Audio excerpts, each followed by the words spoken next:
Yesterday I had a school ping pong tournament, and since it's my last year of high school, it was my last chance to win it. I started my first game, I was playing pretty good, it was really close, but at the end I lost. I was knocked out after the first game, but I went to shake my opponent's hand, I shook the hands of the referees, I was smiling, laughing, I was making jokes. But on the inside I was angry. I always really hated losing. It used to like ruin my entire day when I lost a game of football or something. And maybe I could be a little bit more stoic, just a little bit more stoic about it. But I think this anger that I have about losing is a really good thing. This anger is a motivation, it's a driving factor, it drives me forward, it gets me motivated to win the next year. And it's also a really big sign of masculinity. I wish I had one more year of this school tournament so I could win it next year. Sadly I don't, so I'll just have to win at something else. Like YouTube. Now I'm motivated for YouTube. If I couldn't win at ping pong, now I can at least dominate my competition on YouTube. So if you're my competition, I got some bad news.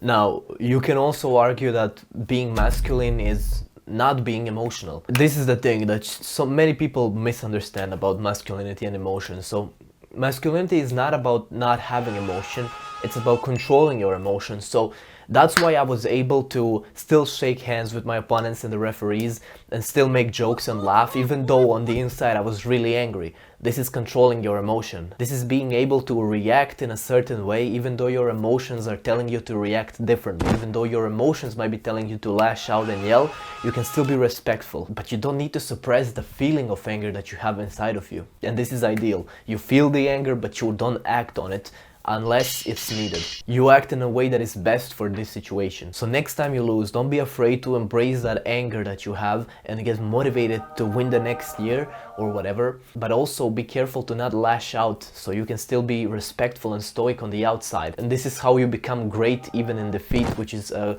quality of all the best athletes and people in any competition. That's all I had to say for this video. I hope you liked it. If you did and you want to see more, you can go to my channel. There's plenty of videos that could help you. You can subscribe if you want to, and that's all I had to say. Stay disciplined, follow God, and bye.